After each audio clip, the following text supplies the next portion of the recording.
যে আমরা পুরনো রাজনৈতিক বন্দোবস্তের পতন চাই, আমরা শুধু শেখ হাসিনার পতন চাই না। যারা সরকার দলে রয়েছে তারা জনগণের বিরুদ্ধে আবার অবস্থান নেওয়ার চেষ্টা করছে। যেদিন শপথ নেওয়া হলো, শপথের প্রথম দিনই আমরা দেখলাম তারা শপথ গ্রহণ করলেন না। জুলাই গণ অভ্যুত্থানের পরে এটাই ছিল আমাদের কমিটমেন্ট যে বাংলাদেশকে আমরা সংস্কার করব, জুলাই গণহত্যার বিচার আমরা নিশ্চিত করব এবং বাংলাদেশের অর্থনৈতিক বৈষম্য সেটা আমরা দূর করব। সেই বাংলাদেশপন্থী রাজনীতিকে ধারণ করে জাতীয় ছাত্র শক্তি এবং জাতীয় নাগরিক পার্টি এনসিপির পদচারণা শুরু হয়। আমাদের প্রত্যেকেরই শুরুটা হচ্ছে বৈষম্য বিরোধী ছাত্র আন্দোলন থেকে। বৈষম্য বিরোধী ছাত্র আন্দোলন আমরা যখন গণ অভ্যুত্থান করেছিলাম, আমরা একটা কথা খুব স্পষ্টভাবে বলেছিলাম যে আমরা পুরনো রাজনৈতিক বন্দোবস্তের পতন চাই, আমরা শুধু শেখ হাসিনার পতন চাই না। আমরা তো শেখ হাসিনা সরকারের পতন অবশ্যই চাই, পাশাপাশি আমরা রাষ্ট্র সংস্কার করতে চাই, এমন একটা বন্দোবস্ত প্রতিষ্ঠা করতে চাই যেখানে বারবার বাংলাদেশকে স্বৈরতন্ত্রের কবলে পড়তে হবে না, বাংলাদেশকে বারবার বাংলাদেশের ছাত্র জনতাকে রাজপথে এসে জীবন দিতে হবে না। এদেশের মানুষের বৈষম্য দূর হবে, এদেশের মানুষের অধিকার নিশ্চিত হবে, এদেশের স্বাধীনতা, সার্বভৌমত্ব এবং জাতীয় মর্যাদা নিশ্চিত হবে। বাংলাদেশ কারো তাবেদার রাষ্ট্রে পরিণত হবে না। এই ছিল আমাদের গণ অভ্যুত্থানের আকাঙ্ক্ষা এবং কমিটমেন্ট। এবং বাংলাদেশে এই গণ অভ্যুত্থানে সবচেয়ে বড় ভূমিকা রেখেছে বাংলাদেশের ছাত্র সমাজ।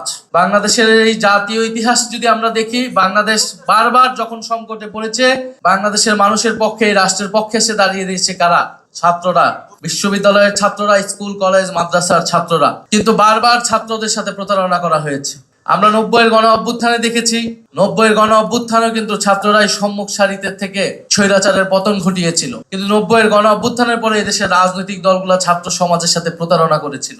আমরা একই জিনিস দেখতে পাচ্ছি 24-এর গণ অভ্যুত্থানেও। 24-এর গণ অভ্যুত্থান করেছে ছাত্ররা, জীবন দিয়েছে সাধারণ মানুষ, কিন্তু তার ফল ভোগ করছে এখন নানান রাজনৈতিক শক্তিরা।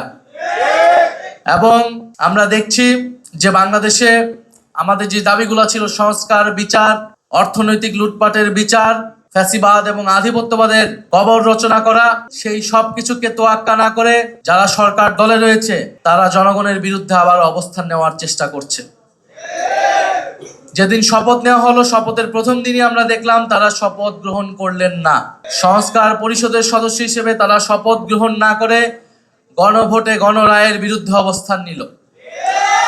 যেখানে এই নির্বাচন হয়েছে, গণভোট হয়েছে, গণভোটের যে আদেশ, সে আদেশে স্পষ্টভাবে বলা আছে একই দিনে শপথ নিতে হবে। কিন্তু তারা আওয়ামী লীগের মতোই সংবিধানের দোহাই দিয়ে এই সংস্কার পরিষদের শপথ নেওয়া থেকে বিরত থেকেছে।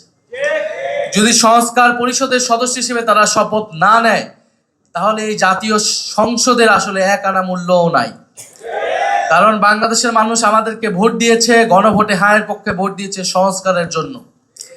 এটা শুধু জাতীয় সংসদ হওয়ার জন্য নির্বাচন হয় নাই, এই নির্বাচন হয়েছিল সংস্কার পরিষদ হিসেবে এটাকে কার্যকর করার জন্য।